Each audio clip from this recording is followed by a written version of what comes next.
You are listening to the Cycling Podcast at the Giro d'Italia in association with Rafa. From Grand Tours to group rides, the Champs-Élysées to coffee stops, Rafa exists to celebrate the world's most beautiful sport. Today we are in Roma. Kotze čitene kotze, kotze višćine, nuspiku dešikora, nuspiku dešikora, kotze čitene kotze, kotze višćine, nuspiku dešikora, selu mančanu le femmine. Well, Daniel, our Giro is coming to an end. We're driving to Milan Malpensa Airport. We're ducking out a bit early. We're not going to Rome. It's a long way to Rome. But we will be watching the stage and we will report back later in the episode on tonight's final stage. But a dramatic start to our day, probably more dramatic than anything that will happen in Rome. That's tempting fate by saying that. Very stressful morning, hasn't it? Rich came down, well, on the cycling podcast spreadsheet, the now famous spreadsheet, it was specified that wheels should roll.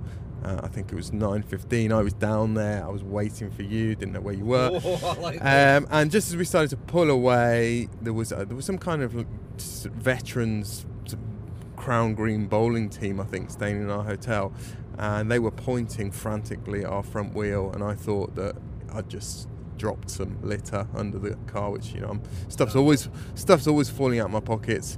But no, they were pointing at a punctured wheel, and we were already cutting it a bit fine for me to get my flight. You're all right, Jack. And now we're cutting it even finer because you can take up the story. I like it. Your solution to it initially was to leave me with the car and get a train to Milan. You've got 4 hours more than me. Oh, wonderful. Anyway, being the practical fellas that we are, we set about changing the wheel, only to realise that we didn't have the adapter to get the plastic covers of the nuts off. So we couldn't get our nuts off, and we were a bit stuck, and several people came to try and help. We called the local garage. They were on their way when an old man appeared. A man who can only have been Ayrton Senna's former trusted mechanic of 15 years, because he was an absolute wizard, wasn't he? Well, this old man appeared, and he investigated. He had a good look. He established what the problem was. Whipped a penknife out. Whipped the penknife out. I mean, this was this. Back, and 3 minutes later, we had a new wheel. Not quite, but he did whip his penknife out, and that's all that we required. That's a good sign. Well, we're going to add this new column for the spreadsheet next year. Is going to have somebody's going to need to have a penknife every day. It was deep in his pockets. He pulled it out. It was an old style penknife, and unbranded. You talked the other day about Swiss Army knife type of bike rider. Well, this was a Swiss Army knife type of old boy. And not only did he get the covers off the nuts, he then just took over. He wouldn't accept any assistance at all, and he took over. And within about 6 minutes, the wheel was replaced. It was wonderful. So here we are, and we're on our way to the airport to catch our respective flights home. Now, Daniel, dining last night in our hotel, we breathed the same air, as did our wine, as Fausto Coppi's son. We did. Faustino, he's a bit of a fixture at bike races, particularly in this area of Italy, so the northwest of Italy. He still lives in Piemonte, but I think he lives in Turin. And he's been around, as I say, sort of on the fringes of the circuit for a while, and he was in the restaurant, wasn't he? While we were drinking. Do you remember what we were drinking last night? I don't think you paid wine that much attention. It was a local Valdostano red. Very good, actually. I found it quite thrilling to be in the same room as Fausto Coppi's son. He does bear quite a resemblance to him. He's still got very dark hair. He also bears quite a strong resemblance to Dan Lloyd, doesn't he? Dan Lloyd, the heir of Fausto Coppi. Well, listen, we should reflect a little bit on what has been an outstanding race. It's traditional for you to give a race a wine glass rating. What's your verdict?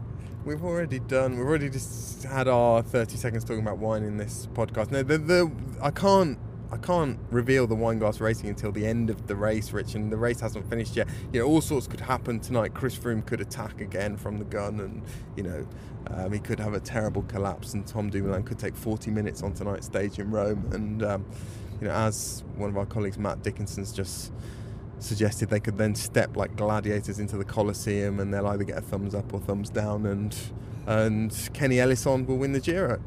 It's true that anything could happen yet, but this seems like you're just ducking. Well, no, I won't reveal the rating just yet, but as a Giro, in the plus column, it's been another very suspenseful and dramatic battle for the general classification right up until, well, the outcome was uncertain right up until yesterday afternoon. This is what we're seeing more and more in Grand Tours. The margins are very, very small.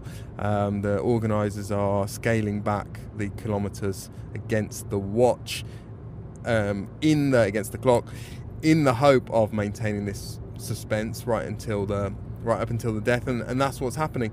I think the route, on reflection, we didn't really realise this at the time when it was unveiled, was too hard. It was the stages in the last week were too long, unnecessarily long. I think the sprinting field was slightly weak, and that's not to take anything away from the likes of Sam Bennett and Elia Viviani, but I think the reduction of team sizes to 8 men has put the squeeze a little bit on sprinters. Most teams cannot afford to bring even half a lead-out train and a GC rider, so they're not. And I was also, I harped on in the first half of the race about the lack of really top quality scatisti, punchers, and I thought that there were some great courses there, great finales that would have seen a really exciting sort of ding-dong battles between some of the best punchers in the world, or could have, but those guys were simply not here, which was a change from Giri of 10 or 15 years ago, when this race seemed to specialise in, or certain riders seemed to specialise in coming to the Giro, those riders. Yeah, I mean, we should reflect also on who's done well and who hasn't, and I don't know whether it's a consequence of the 8-man teams, but an awful lot of teams have been all but invisible here, really. The stage wins have been shared out among very few teams. Quick Step have won, as we speak, 4, could be 5 tonight with Viviani in Rome, who knows. Mitchelton-Scott have obviously won 5 stages as well, 3 different riders. Mitchelton-Scott, I've said already on the podcast that Matt White, when he came to London in November last year, he knew his team for this race, and I think that the fact that those guys have known for so long what they were doing and been able to prepare for it has borne fruit. And Mikel Nieve, who was quite quiet the first couple of weeks of the race, Matt White always said they needed him in these 3 hilly days, mountainous days in the Alps, and lo and behold, even though his leader Simon Yates had fallen away, Nieve popped up with a stage win on the final day in the Alps. So everybody seemed to get it right in that team, apart from Esteban Chavez, and I think he is the one member of that team who probably leaves the Giro with his value, his reputation slightly diminished, and a slightly uncertain future for Esteban Chavez. Although he's got a year left on his contract. And just to that point, Rich, about the Orica Mitchelton-Scott riders knowing from the start of the season that they were going to do this race, they also knew, or the Giro team here, I understand, knew that they would not be riding the Tour de France. I don't think there were going to be any riders who represented Mitchelton-Scott in the Giro in their Tour de France team, and I think that also helps in the sense that they knew Rome was their finish line, and they could really empty the tank in this Giro and not have to worry about how much or what effect it would have on the latter part of the season. I think Simon Yates deserves great credit, not only for the way that he rode and really lit up the race, but we had an interview with him in last night's podcast, our penultimate podcast from Giro. He was very gracious, and it was he didn't need to stop and speak, and he did, and he was quite expansive.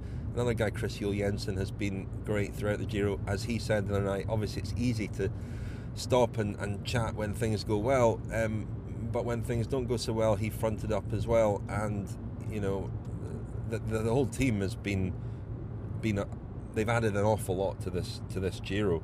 I mean, teams that will go away with nothing really. There's quite a few of them. AG2R, Education First have had a poor Giro. Bad luck for Mike Woods, who has been getting progressively more ill. You can hear it in his voice as he speaks as the race has gone on. Yeah, AG2 are not noted for doing well in the Giro, are they? I mean, they had Pozzovivo for a few years, but this year, just looking at their lineup with Geniez as the leader, it didn't inspire an awful lot of confidence. And EF Education First, powered by Cannondale. Drapac. I missed the Drapac bit. Where does that go in? I don't know. EF Education First, Drapac, powered by Cannondale. Drapac. Or powered by Summit, as Hugh Carthy said. Yeah, I think the big disappointment, well, as far as we can see regarding that team, was that once Woods, it was clear that Woods was struggling, and he was even struggling quite early in the race, that the second part of the race should have become about looking for breakaways and taking opportunities, or at least sort of animating the race on that front. And I don't think it's really happened to the extent that it might have done, it should have done. I mean, they were even the breakaway that did get to the finish at Prato Nevoso on yesterday, they were sort of conspicuous through their either absence or certainly lack of prominence in those moves. The wildcard teams, the four wildcard teams, have all, they've all shown themselves. Israel Cycling Academy in this last week have redeemed themselves by appearing in breaks and so on. But some of the World Tour teams, UAE Team Emirates, have had an absolute shocker. They're having a shocker of a season. Katusha Alpecin also having a poor season given their roster, and really didn't do much at all here at the Giro. It's interesting, isn't it, when the rot sets into a team and it seems to grow like gangrene, which is strange in the sense that most of the World Tour teams, they consist of 3 or 4 almost separate units. I mean, you always hear that there are some riders who will not see another member of the team throughout the whole season. So they're essentially 4 different teams, but they, at any given time in certain squads, they all seem to be underperforming. So there's obviously a kind of, like I say, a rot sort of sets into a culture, team culture at a certain point, or a lack of confidence spreads throughout a team. I think it also, Movistar, classic case of that, I think, where they have multiple different teams. They've performed, probably little was expected of them here at the Giro. They've performed really well, a stage win and 4th overall for Richard Carapaz, and I think that will buoy the Tour de France team, because they don't go in there with the same sort of pressure. Had they done nothing here, as Movistar had a couple of Grand Tours last year where they did nothing, it does increase the pressure on the team going into the next one. So I think that they'll carry some confidence from their showing here into the Tour de France, which is quite a daunting prospect for everybody, given the 3 Galacticos on that team. Trek Segafredo, another really disappointing team. A team that started really well this season, very strongly indeed, but has fallen away a bit. Ryan Mullen is worth a mention for finishing this Giro, his first Grand Tour, but overall a disappointing Giro for them in what's becoming quite a disappointing season.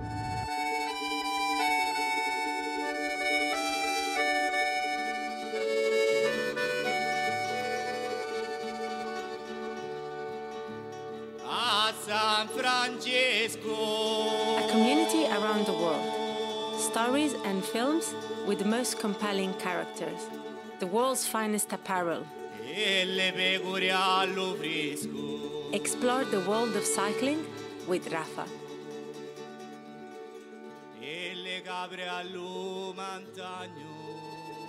Thank you to Rafa, our main sponsor. We're very grateful for their support. They have helped us be here and cover this race. It's the 3rd year we've covered the Giro from start to finish, and we couldn't do it without Rafa.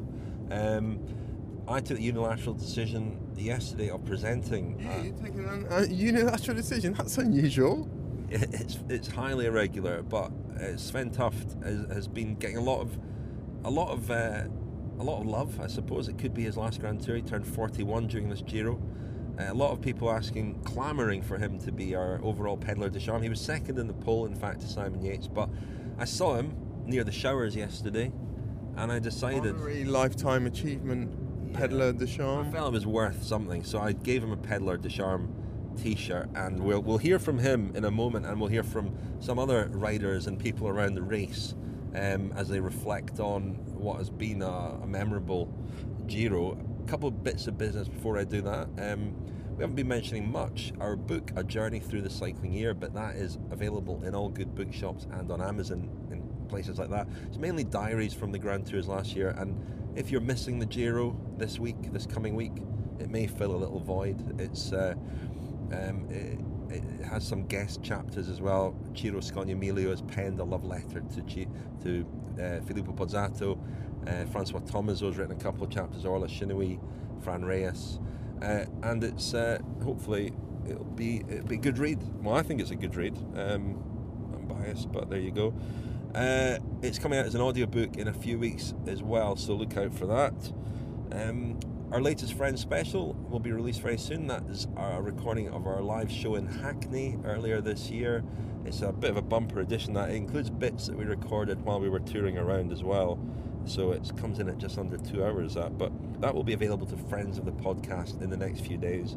And if you've not already signed up as a friend of the podcast, you can get all our Kilometre Zeros from the Giro. That's the shorter morning episodes at thecyclingpodcast.com. It costs £15. And this coming week, we will be doing a final kind of look back on the Giro. I suspect that's what it'll be. A final press conference when we answer some of your questions that you phone in. You can find the number on our Twitter biog. In fact, I can probably read it to you now. The trick is to leave a voice memo. Don't try and call the number. Just leave a voice memo, and we will play your question and try and answer it.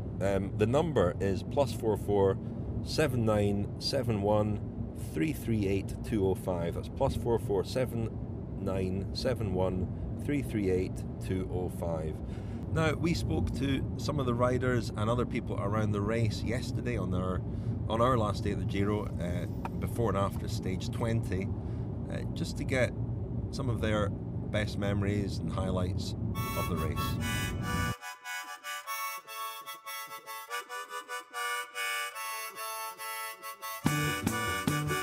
Svein Tuft, Mitchelton-Scott.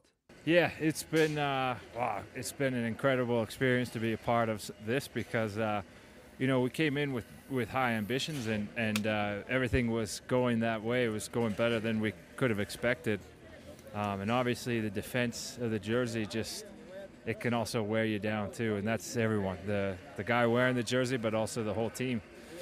So yeah, we had some incredible highs and then experienced some lows, but then Nieve just finished it off in such a fantastic way that I think none of us are down about this Giro. It's been one of the best experiences for all of us, but also in the development of our team as a general classification team.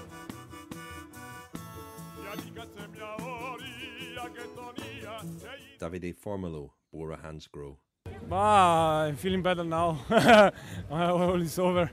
No, yeah, it was really tough stage after yesterday. Really, we went to really full gas. So today, in the beginning, I think everybody feels still there from yesterday. But Astana make good rhythm in the first two climbs, and everybody attack in the final, and everybody try your own chance. It was strange Giro, starting with a crash, losing 5 minutes, and then it was mostly only to see if I could win a stage. Maybe now I'm also top 10 in GC, but I couldn't win a stage. I have a few podium. Yeah, nice Giro for the team. We have a few victories with Sam. Tomorrow we have another chance with him, and 2 guys top 10. Really good, I think, for the team. Domenico Pozzovivo, Bahrain Merida. Yeah, disappointed because in one day I lost the possibility to be on podium, but I'm already happy for the Giro that I had done, and also the team with the win of Moric. We are satisfied and we look forward. It was not a good day. I don't felt my leg as the other days, so I tried to manage my form of the day. So it's important to rest on the fight, and because other contender in one bad day had lost all, and I rest in top 5 is good.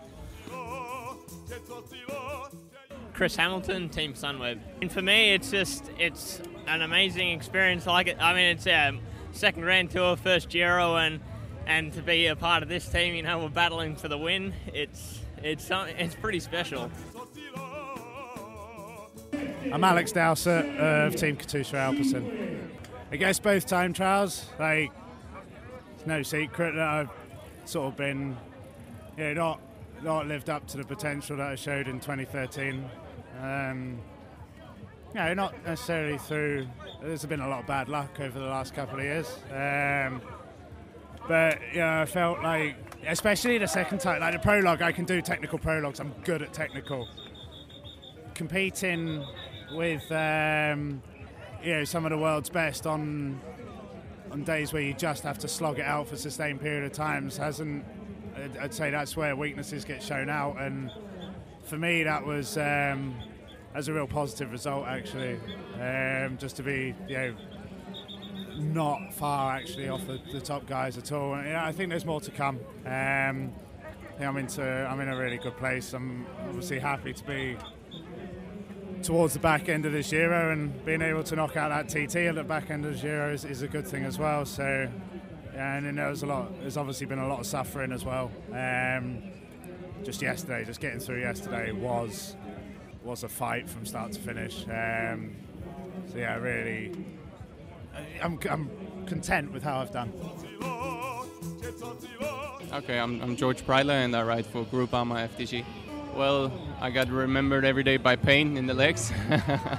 No, I mean, the Giro is always nice, and there's so many memories, but if every day is unique, and honestly, I can't describe the standard memory. Like every day is a unique day, and so many impressions every day, and it seems like a year ago almost. But it was a nice start, something very, very special, and I'm curious what the next few years will bring in the Giro. Chris Snell, Ciro Cycling Academy. I train a lot. something new for me, some new experience. So I don't know, maybe after the Giro I will see some memories, but at the moment it's just a bike race, you know. I think we are getting better every day, so especially we are quite young team, like with the young riders, and it's good to get good experience for the future. So I mean, we are enjoying a lot and we have a lot of fun. From one side, yes, because it's a long race and you are getting tired, but at the same time, I feel like I'm getting, I would say, better every day. So I don't know how it continues if we do for a few more days, you know. So yeah. Michael Woods, Education First Drapac. Yeah, I'm really sick. Well, not really sick, just really bad bronchitis. Yeah, just coughing like crazy. A lot of nasal congestion. Not fun. So not your best? No. It hasn't been the Giro I wanted. Like I've been battling with these lung issues for the last 14 days, and every day I just get a bit worse. Certainly, even though I've been suffering, Grand Tours are always special. This is the deepest I've ever gone in a Grand Tour from just an endurance perspective. Like, it's been tough for me finishing the last few days, so proud of myself to be here. And also, I think Stage 4 was pretty cool. I almost won. That was awesome. I'm Sam Bennett and I ride for Bora Hansgrohe. It's great to come here with a strong team and to have such a successful Giro. We have one guy in the top 10 and one in, I think, 11th position in GC, so I think we're really, really happy with that. I think there's some teams that have really nothing here, and it's a great moment for us, I think. Yeah, yesterday was one of my hardest stages I've done, I think, in the last 4 Grand Tours. I went over the first climb with the climbers and blew up in the next climb, and it's a long way from home still, so hopefully I'm recovered today and I can survive. Kenny Ellison, Team Sky. I think my best memories will be Sestriere, like putting a big pull for Chris, and then Chris seeing him going alone, and then seeing that he won the Giro this day. So I was really, I had the impression to really be part of this performance. And I saw when I was in Zoncolan really struggling, and to just finish the race on heard in the radio he was winning was also something really special. So these both memories will be, and I think tomorrow Rome will be another one. Michael Irizar, Trek Segafredo. I would like to be better, of course, but the level has been unbelievable, crazy.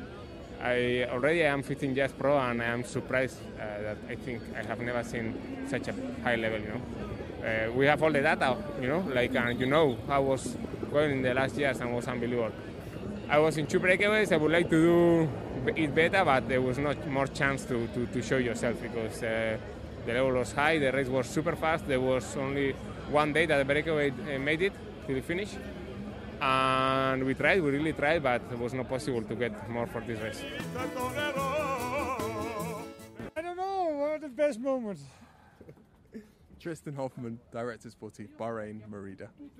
What? Your best memory? Oh, my best memory? No, we came here to with the goal to win a stage and dream about the podium. We won a stage with Mattia, and we have Pozzovivo on a 5th place, so this is my good memory of the Giro. And in general, I have to say the team did fantastic, so that's really good to see. Nothing about the food, the wine, the landscapes, Tristan? Actually, that's true. How older you get, the more you appreciate Italy. What are you trying to say?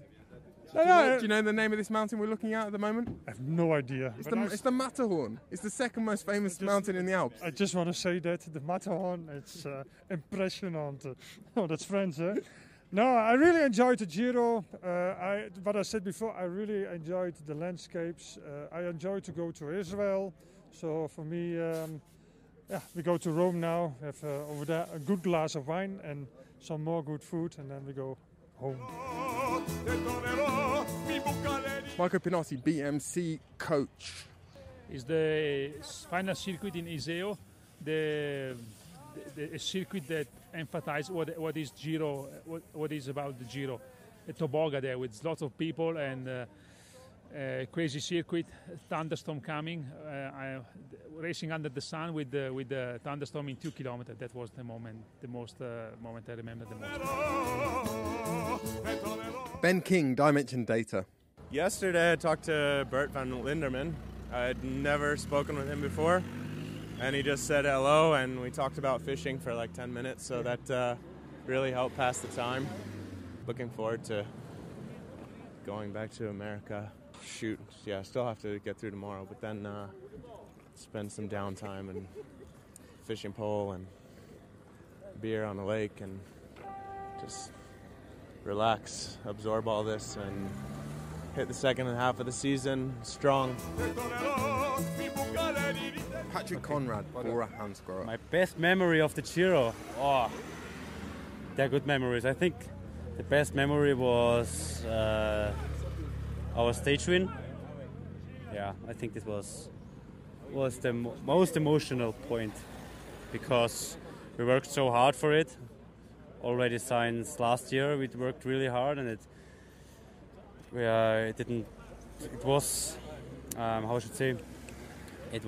worked hard last year already almost for the stage win.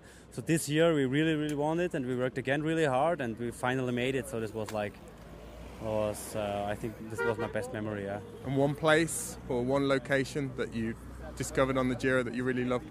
Yeah, when we were on the Garda Lake, that was a nice area. Leon de Kort, Dutch journalist for Pro Cycling. My sweetest memory is the first day of the Giro d'Italia when Tom Dumoulin won the time trial in Jerusalem. I didn't expect it, and he did it, but he won and he started very well. I think that was one of the most beautiful things of this Giro for me. Gianni Savio, Androni Giocattoli team manager. The best memory of this Giro, Fausto Masnada in the finish of the stage when he was possibly winner in the 3 last kilometers, and so in this moment there were a big passion, a big participation. I thought in this moment that he would be the winner. After was not possible, but I think that this is the best memory. Renaat Schotte, also known as Wielerman. I'm working for Sporza, and it's my 18th Giro. My best memory this year is without a doubt being on top of the Finestre and actually seeing pass by all the main actors of this crazy race that it was this year, with an epic scenario unfolding from the unsealed roads on the Finestre towards the finish line. It was really something, and I've never experienced something similar in those 18 years of covering the Giro. Really unforgettable and gives me goosebumps thinking back of it. So in your 18 Giros, I mean, in terms of excitement, drama, does this rank up there among the best, do you think? That's a difficult question, of course, but I think I have to put it on number one, because simply from my personal experience, most of those Giri I was in the commentary booth for Sporza, but now I was roadside. So if you're able to witness something historic like we saw yesterday from nearby, then it really gives an extra edge, way more than being in a commentary booth at the finish line and watch it on a screen. So I have to say it's my number one experience in the Giro ever, yeah. Who deserves credit for that? Is it the route or the riders or a combination of the two? I think it's a combination. It's a combination of the setup of the typical setup of the Tour of Italy with a grand finale and the end with like this year 3 mountaintop finishes in a row, and then combine that with the unpredictable kind of racing we always kind of have in the Giro. And there were so many stages where they went flat out from the very start and until the very end, in a way that they exceeded many Tour de France's. It's really unseen of, even for Giro standards. So I think put that together, and then the run up towards the Finestre yesterday was a hellish run up, and then a setup where actually everybody, the main actors, came suddenly in the ring by their own. No domestiques, no more support except the team cars and the feeding and stuff. It was man against man.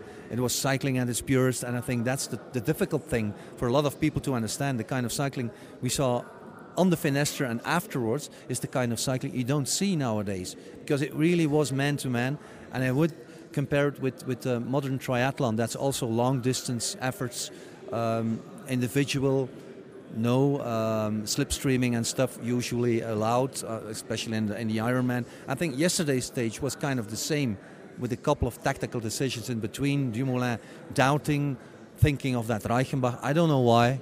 He should have ridden by himself, just fully against Froome, and see what happens, because now he probably lost very valuable time in the descents. If you look at the stats, he might have lost by the end of the calculation the Giro in the descents and with the bonus times.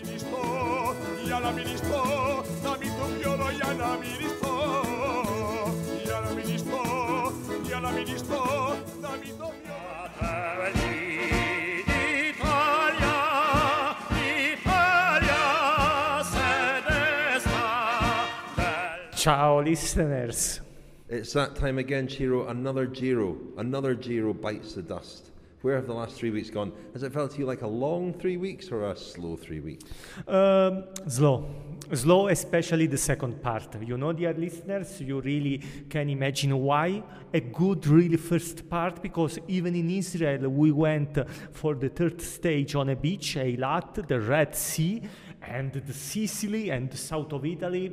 I mean, the last part, and Richard, you can, now our listeners can't see this, fortunately, hopefully, because we have mountains in front of us, rainy, a cloudy sky, but the sky is also the topic of this Giro number 101. Nice link, Ciro. Well, the race has twisted and turned in the last few days. Simon Yates, you were building up a very nice relationship with him, with your little cosy chats after the press conference, and the race has turned. Now, I got the impression that the Italian people seemed to take Simon Yates to their hearts, that he seemed to be quite popular for the way that he raced. Is that correct? Yes, it's true. I mean, he has been very loved by the Italian public because it's not really usual to see a rider also when he's with a pink jersey, try to attack more or less every day. Maybe also for this, he had a terrible day in the stage of Colle delle Finestre, but at the end, certainly, he leaves this Giro with 3 stage victories, 13 days in pink.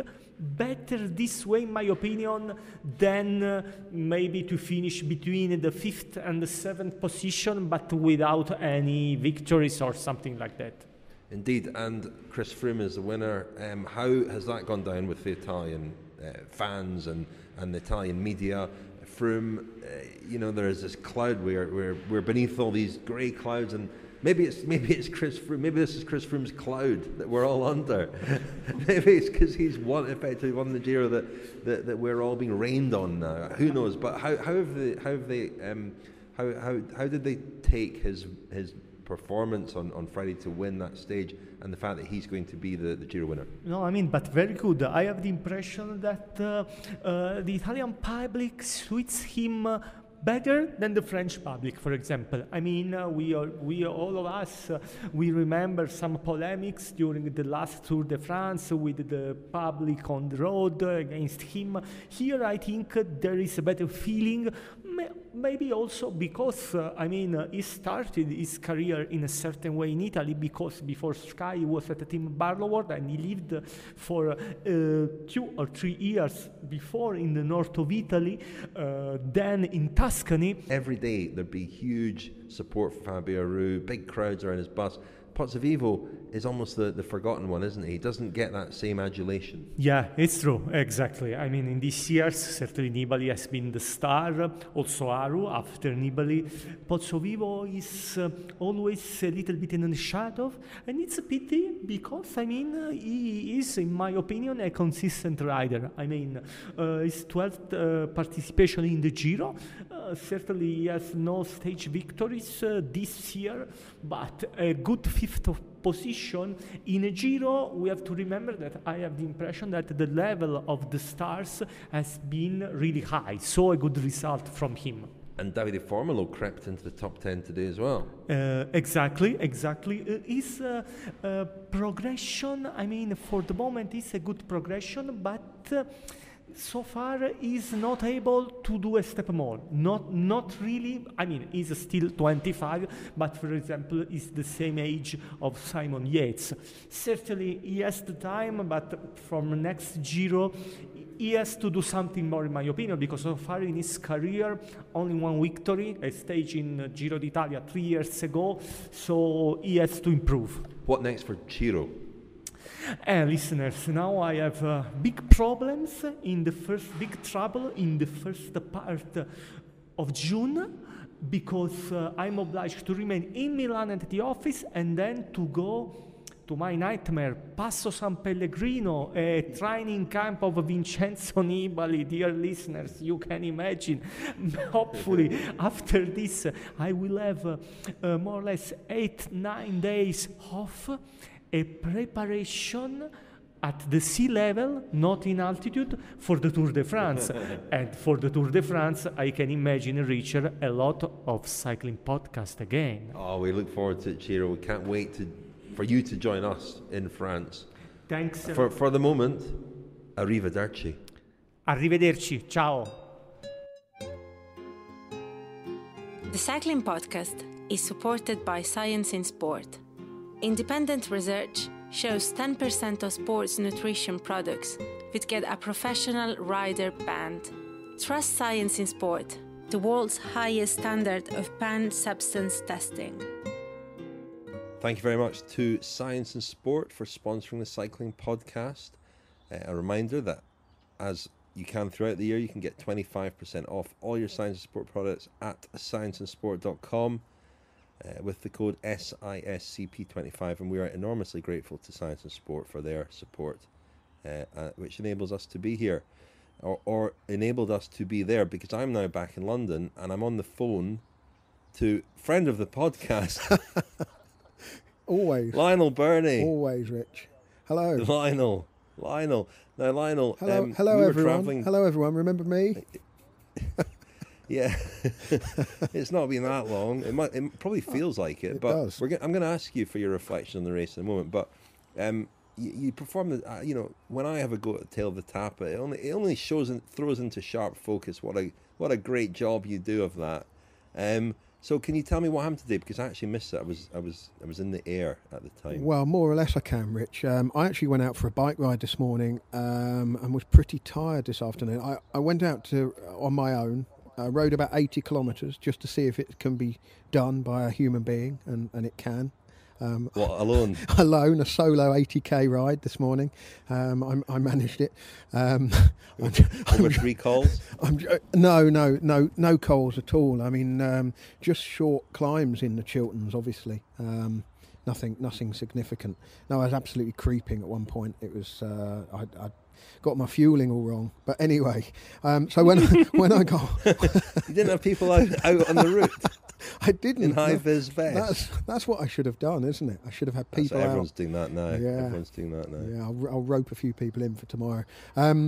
So when I did watch some of the stage. Obviously, I saw the bit where it was all being neutralised. It was the final stage in Rome, and it was obviously to show off the Italian capital. They were going past all of the famous landmarks. It looked fantastic from the air, but the problem was the road surface, cobbles in places, those kind of slick city centre cobbles.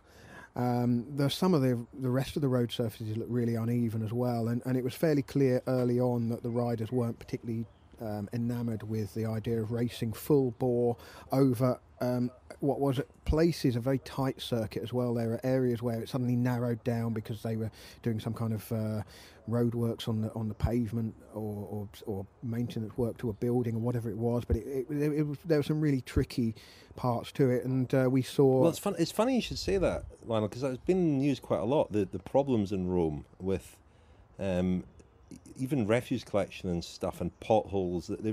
Basically, the mayor there, Virginia Raggi. I don't know if that's how you pronounce it. Daniel for pronunciation, but it's quite a controversial figure. She's from the 5-star political party, and apparently not doing a great job of running Rome. There you go. Wow. Politics. Wow, you did a bit of research. I didn't have time to do. There's been a story that's right. been a story that's been bubbling away that they don't have enough money to basically maintain the city. Right. Anyway, well, that maybe had an impact today. Well, I think the road surfaces in general weren't great.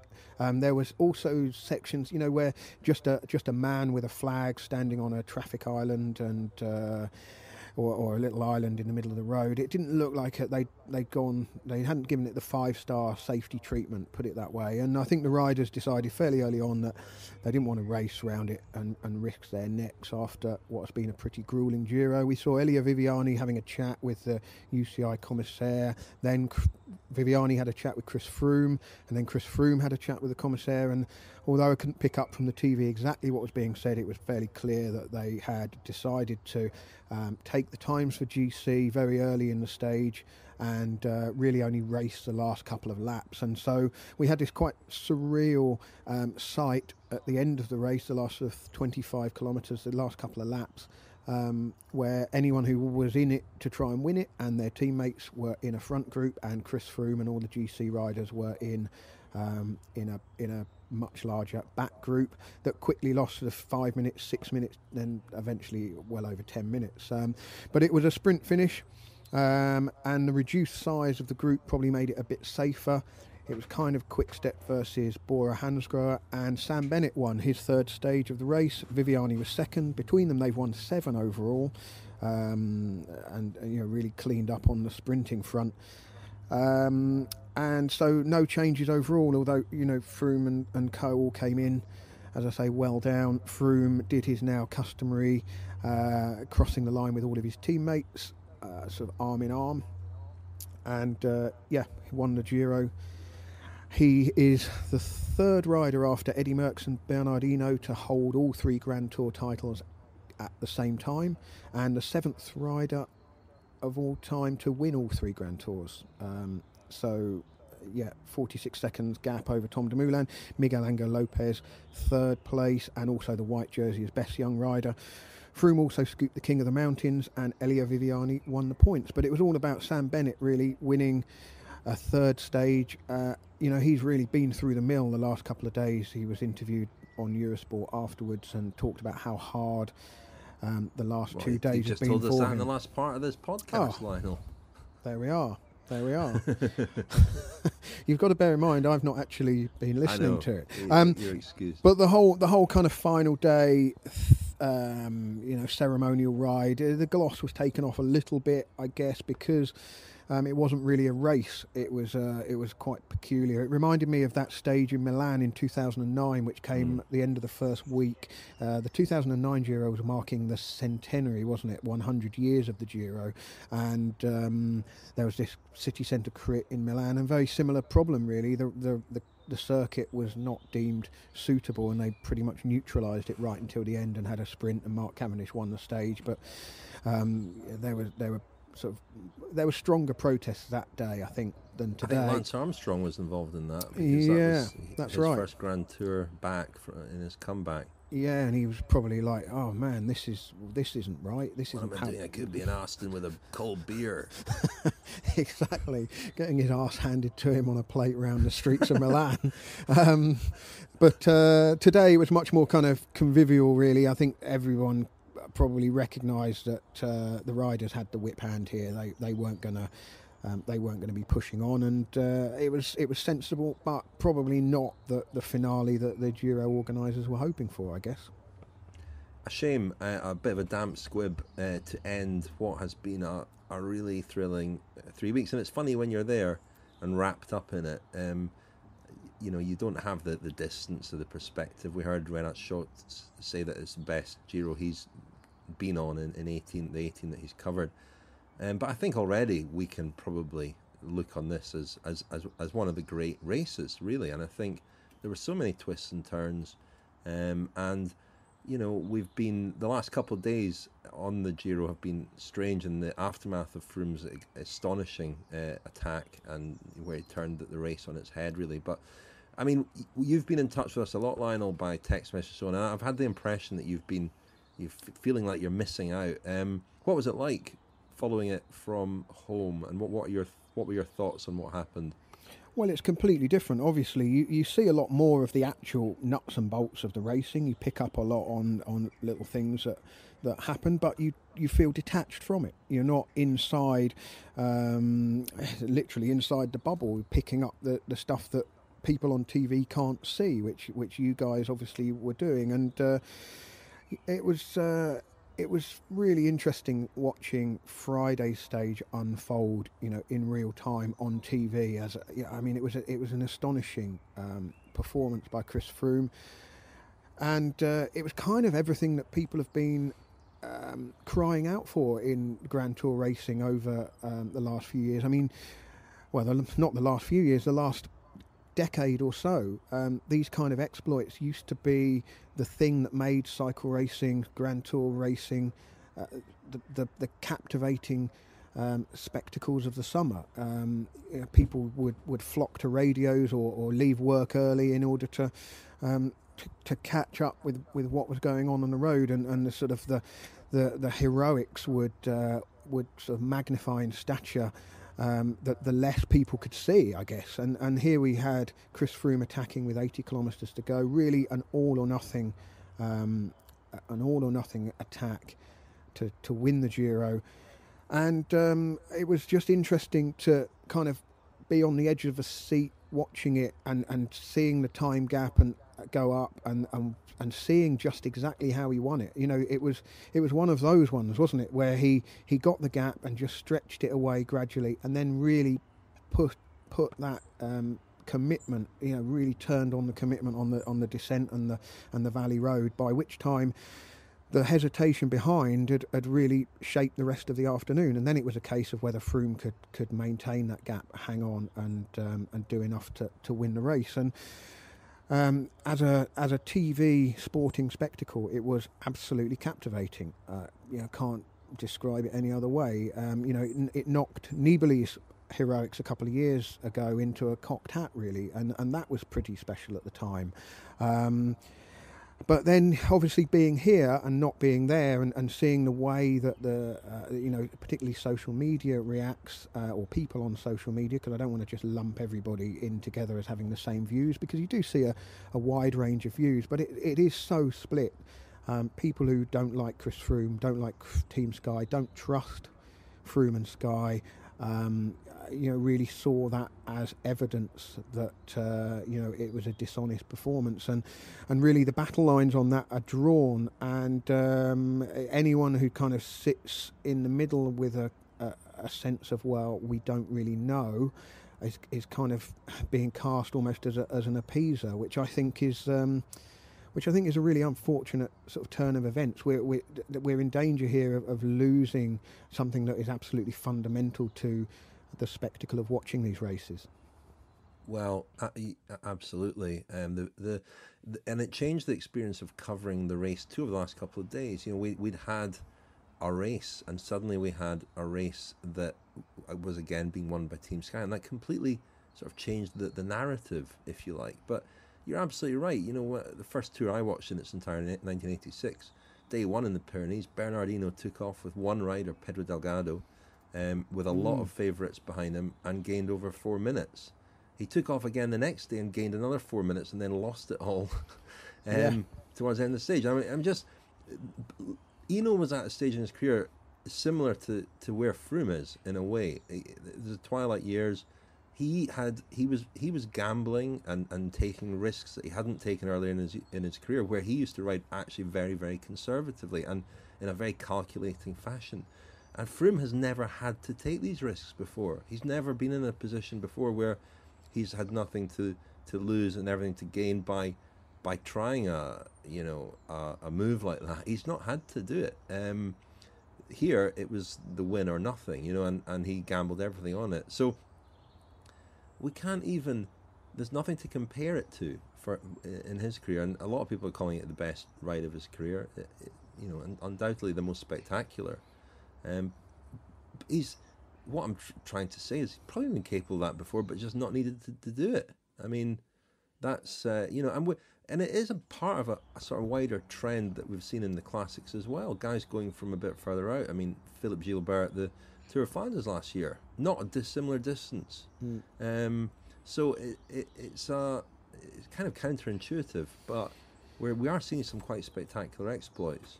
Yeah, I think the difficulty is, you know, when we compare with eras. I mean, you mentioned the 80s there, and without without pinning any allegations to any individuals. I mean, that was not an era of, you know, absolute probity and whiter than whiteness. I mean, it was an era where substances were used. You know, the substances of the era were used, and so it's a really tricky one. And I think that was the thing that really struck me, was seeing George Bennett's comments when they the film was uploaded by his team, Lotto NL Jumbo, and you know, he compared it to Floyd Landis. I know you guys have talked about this, and then the sort of clarification that came later in the day, and then George Bennett's comments to Daniel the following morning when Daniel asked him what he'd meant by those comments. And I think watching that little story unfold the way it did, it's almost the whole issue in microcosm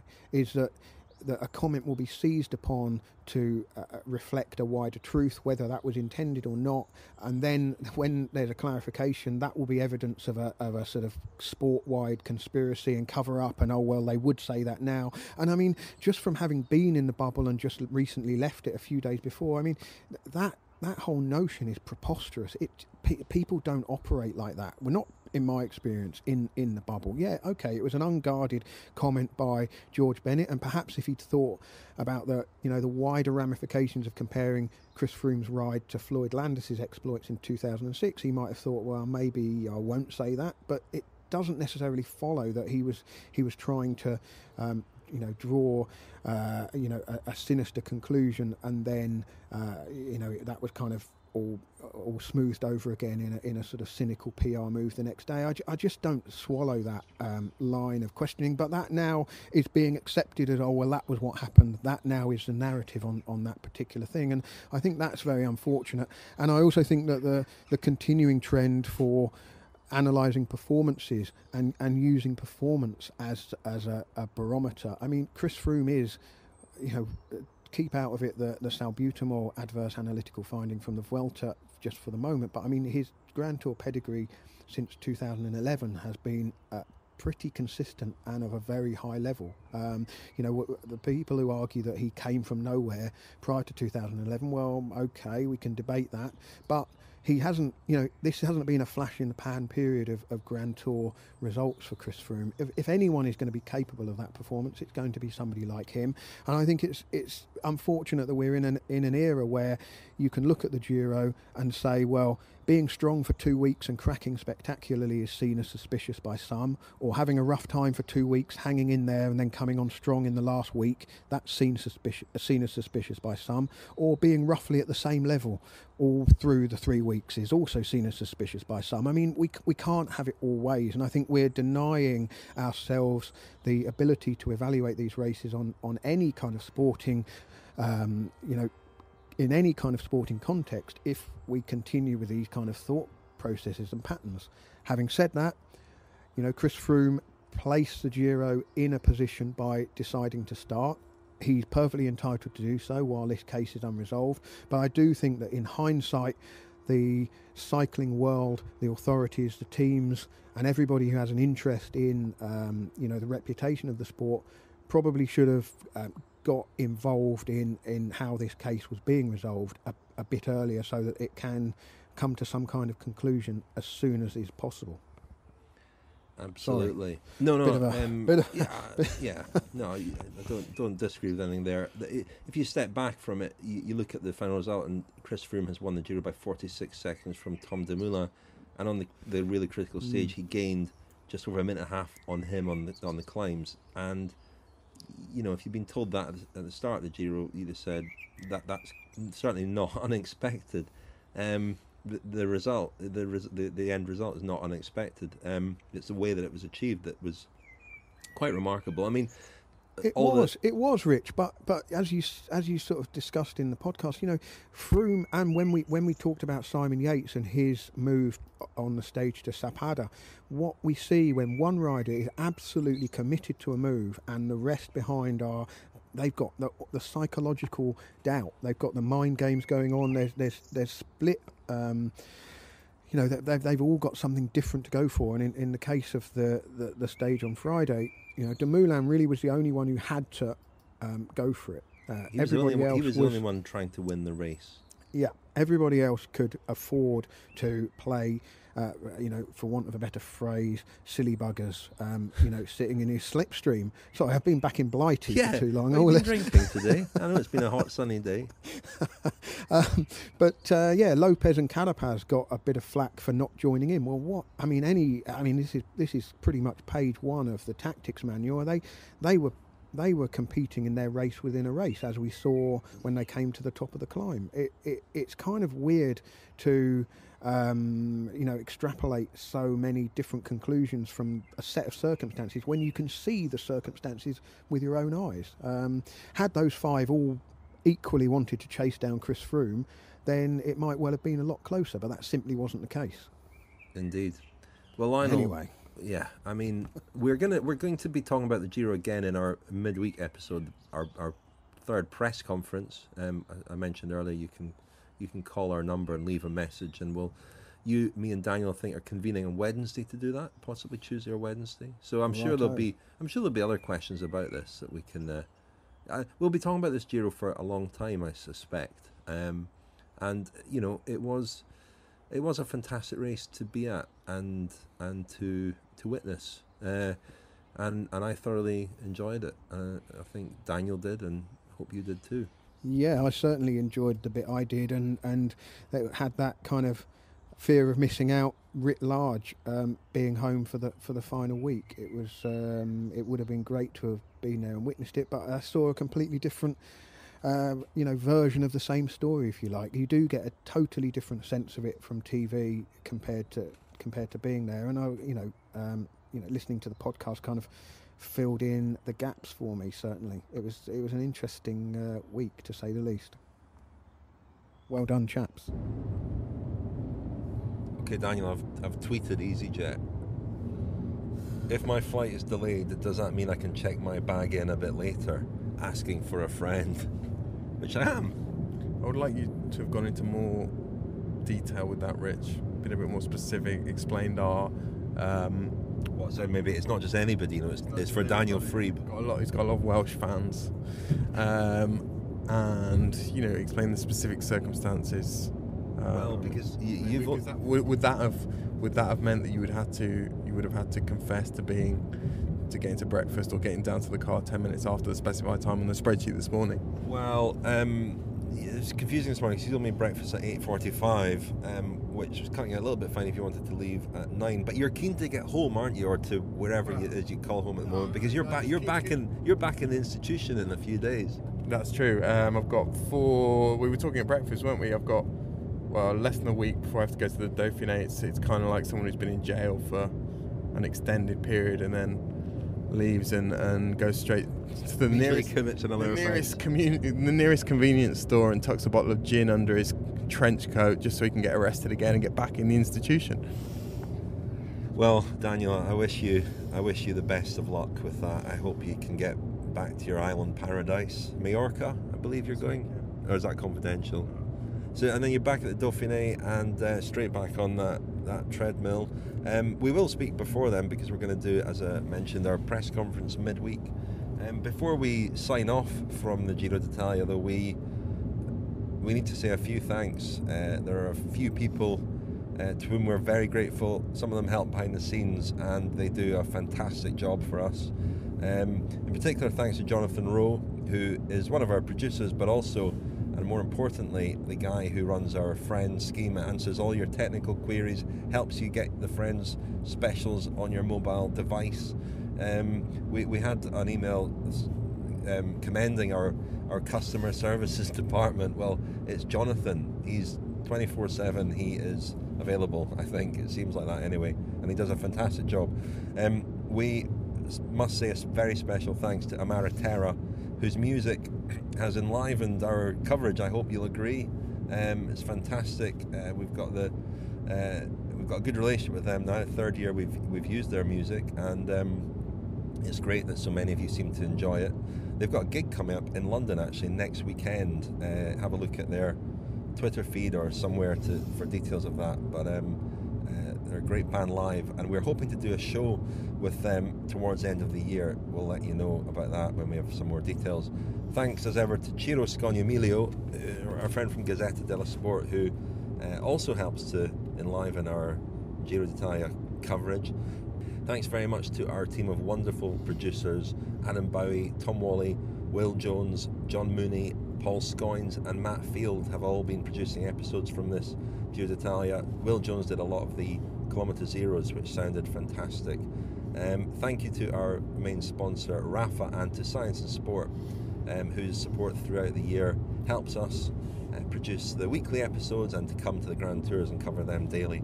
Thanks to Audio Boom, our platform, who've been hosting our podcast since day one, and as far as I'm aware, there's never really been any kind of technical glitch. So they provide a fantastic service and we're very grateful to them. Thanks also to David Luxton, Nick Walters and Rebecca Winfield, who look after the kind of sponsorship and business side of a lot of the podcasts, and we're very grateful to them too. Anything else to say before we leave, Daniel? No, just thanks very much for all the great feedback we've had from our listeners. Thanks for tuning in every day or most days or whenever you've tuned in. It's been fantastic to feel as though we're sharing this whole journey with them, and that's what we strive to do. We strive to bring people with us on location as much as we can with the sounds and the flavours. And you know that's a subject close to your heart, Rich, the flavours. Hopefully to some extent we've succeeded, and it's been very enjoyable. It has been enjoyable. The most enjoyable Giro yet, I think. And yeah, as Daniel says, we're very grateful for all the feedback that we get. It seems there's been more this Giro, and there seems to be more of you listening, which is great. And the phone calls that we've been getting for our press conference episodes, there have been a lot of them and really interesting questions asked as well. So, as I say, you can still keep them coming in over the next couple of days. That's all. Arrivederci. Thank you very much. Thank you, Daniel. Alla prossima.